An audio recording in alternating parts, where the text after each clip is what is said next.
గిరీష్ గారు మాట్లాడితేనేమో నువ్వు BJP mouth పీస్వి, నువ్వు బీజేపీకి చాలా ఫేవర్గా మాట్లాడుతావు, నువ్వు బయాస్డ్గా ఉంటావు. నేను బయాస్డ్గా ఉంటా, బరాబర్ బయాస్డ్గా ఉంటా. మళ్ళీ నన్ను ఇడిచిపెట్టుర్రా నాయన. ఇప్పుడు నాకు నవ్వు వస్తుంది కాంగ్రెస్ వాళ్ళది. ఇప్పుడు ఇది నేనేమన్నా తయారు చేసినా చెప్పురు ఫ్రెండ్స్. ఇది ఎవరు పరిచయం చేసుకుంటున్నారా? వాళ్ళ చరిత్ర వాళ్ళే పరిచయం చేసుకుంటారా లేదా? నేను కాంగ్రెస్ అని అంటున్నా, మాది ఈయన చరిత్ర అని వాళ్ళే కొట్లాడుకుంటారు. నేనేం చేయాలి చెప్పుర్రు.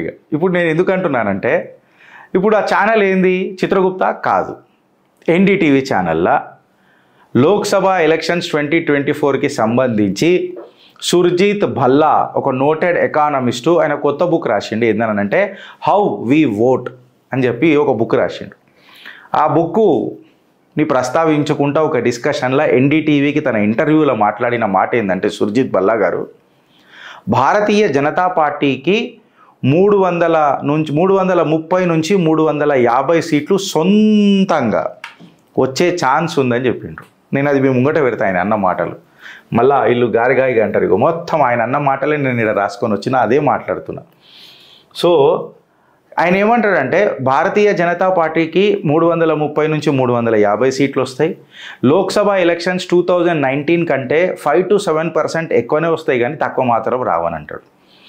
మళ్ళీ ఇదే సుర్జిత్ భల్లా గారు ఎన్డీటీవీ రిపోర్టర్కి తన బుక్ హౌ వి ఓట్ అనే బుక్ని మెయిన్ కీ టాపిక్స్ మాట్లాడుకుంటా ఆయన ఏమంటాడంటే, కాంగ్రెస్కి 44 సీట్స్ వస్తాయి, ఇంకా దానికంటే తక్కువనే వస్తాయి కానీ ఎక్కువనైతే రావు.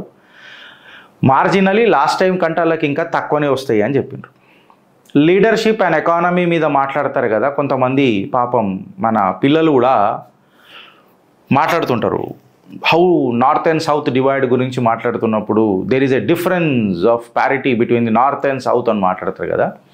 నేను మాట్లాడతలేను. నోటెడ్ ఎకానమిస్ట్ సుర్జిత్ భల్లా గారు ఏం మాట్లాడుతున్నారంటే, లార్జెస్ట్ ఇన్ లీడర్షిప్ ఎకానమీ మీద మాట్లాడితే కరెంట్ ఎకనామిక్ సిచ్యువేషన్ ఏదైతున్నదో, లీడర్షిప్ ఏదైతున్నదో అది భారతీయ జనతా పార్టీకి చాలా ఫేవర్గా ఉన్నది. అసలు అపోజిషన్ భారతదేశంలో లేదు అని చెప్పి భారతీయులు భావిస్తున్నారు. ఉన్నా వాళ్ళ అసమర్థత వల్లనే ఇలా భారతీయ జనతా పార్టీ కూడా ఘన విజయాన్ని సాధిస్తుంది. వాళ్ళు అసలు కాంపిటెన్సీ డెవలప్ చేసుకోనికి ప్రయత్నం కూడా చేస్తలేరు అని చెప్పి మాట్లాడిండు. మళ్ళా రీజనల్ ప్రిడిక్షన్స్ మీద ఆయన అంశం మీద మాట్లాడుతుంటే ఆయన ఏమన్నాడంటే, ఒక 5 రాష్ట్రాలల్లో ఎస్పెషల్లీ తమిళనాడు, కేరళలో కూడా ఇలా ఈసారి భారతీయ జనతా పార్టీ తన మార్క్ రాజకీయాన్ని వదిలిపెడుతుంది. అపోజిషన్ చాలా హిస్టారికల్ వీక్ పొజిషన్కి వెళ్ళిపోతుంది. భారతీయ జనతా పార్టీ ఒక హిస్టారికల్ గెయిన్ సాధిస్తుంది అని చెప్పి ఆయన రీజనల్ ప్యారిటీస్ మీద మాట్లాడుతున్నప్పుడు, ప్రిడిక్షన్స్ మీద మాట్లాడుతున్నప్పుడు చెప్పాడు. ఓటింగ్ ఫ్యాక్టర్స్ తీసుకొని ఇట్లా మాట్లాడితే ఆయన ఏమన్నాడంటే, ఇవాళ ఓటర్సు క్యాస్ట్, రిలీజను ఎక్సెట్రా అని కాకుండా administration and the direction of the economy ఎట్లా పోతున్నది, ప్రపంచ దేశాలు ఏ రకంగా పోతున్నాయి, భారత్కి ఆ ఆర్థిక వ్యవస్థ ఎంత పటిష్టంగా ఉన్నది, ఎంత సాలిడ్ ఉన్నది అని చెప్పి ఆలోచించే ముంగటికి పోతున్నారు. ఇది ఓటింగ్ ప్యాటర్న్కి డిసైడ్ చేస్తున్నది బాగా. ఎస్పెషలీ యువకులు దీన్ని బాగా గట్టిగా మానిటర్ చేస్తున్నారు. IMF ఇస్తున్న స్టేట్మెంట్స్కి చాలా వాల్యూ వస్తున్నది అని చెప్పి సుర్జిత్ భల్లా గారు మాట్లాడారు. పావర్టీ లైన్ మీద ఆయన మాట్లాడితే ఆయన ఏమన్నాడంటే,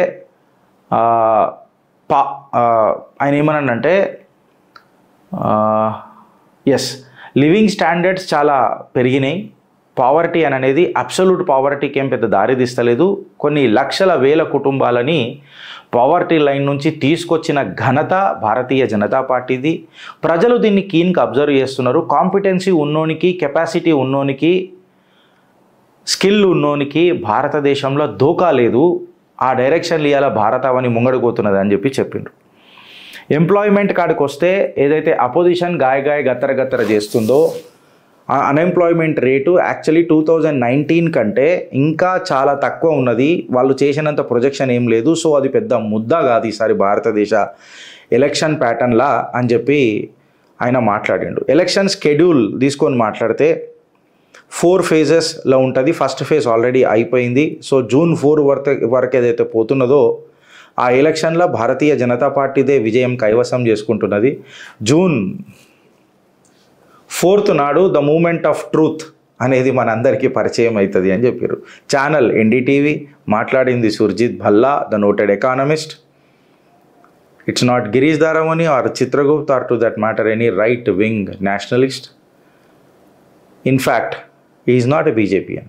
ఇప్పుడు ఆయన మీద కూడా బీజేపీ ముద్ర వేస్తారా అని అడుగుతుంది అలా చిత్రగుప్త.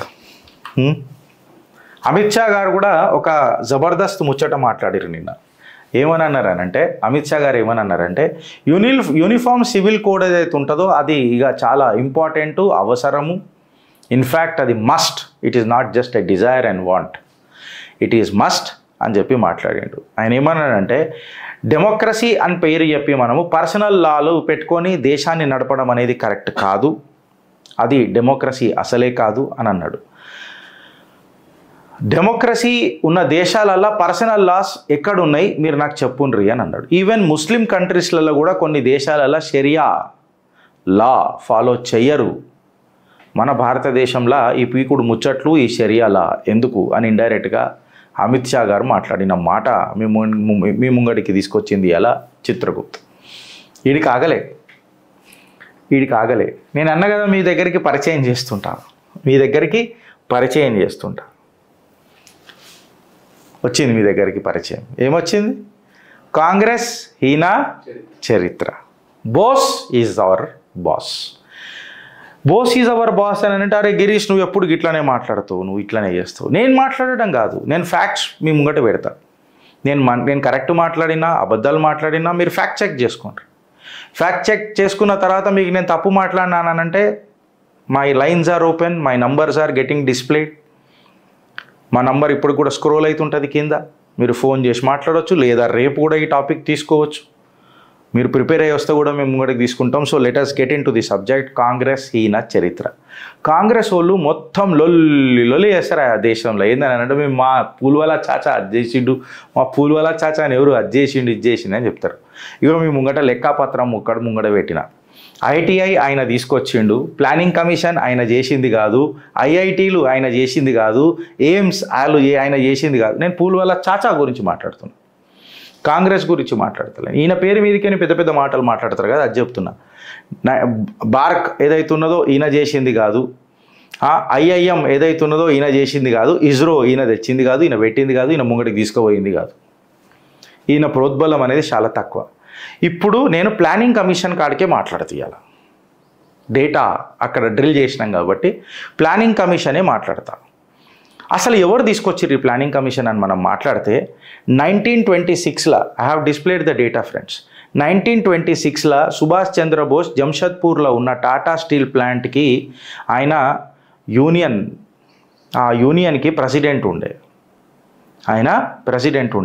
వరల్డ్ వార్ 1 నడుస్తున్నది అప్పుడు ఆ టైంలో.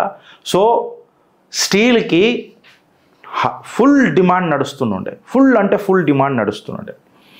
అయితే జంషెద్పూర్ టాటా స్టీల్ ప్లాంట్లో 1926లో most of the supervisors leadership పొజిషన్స్లలో ఫారినర్సే ఉండే, భారతీయులు లేకుండే. ఇన్ఫ్యాక్ట్ వాళ్ళే ఉండే, భారతీయులు లేకుండే. దీనివల్ల ఏమైందనంటే అడ్మినిస్ట్రేటివ్ కొలాప్స్ జరిగింది. బికాస్ వాళ్ళు ఫారినర్లు వర్కర్ల మనోభావాలు అర్థం చేసుకోలేక ఇష్యూ క్రియేట్ అయింది, లొల్లి షురు అయింది, అడ్మినిస్ట్రేటివ్ ప్రాబ్లమ్స్ వచ్చినాయి, స్ట్రైకులు ప్రొటెస్టులు బాగా అవుతుండే.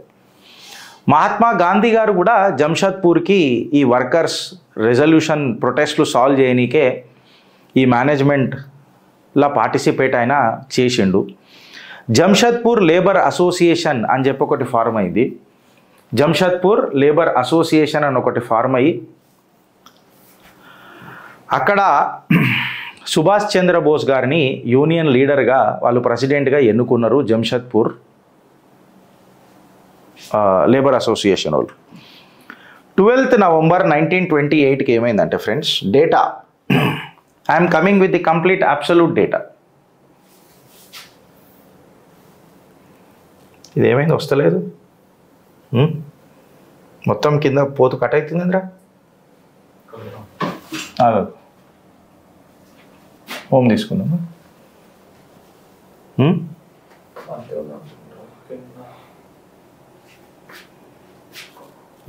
సరే, ఇది రావాలి. సరేలే, నో ప్రాబ్లం. అయితే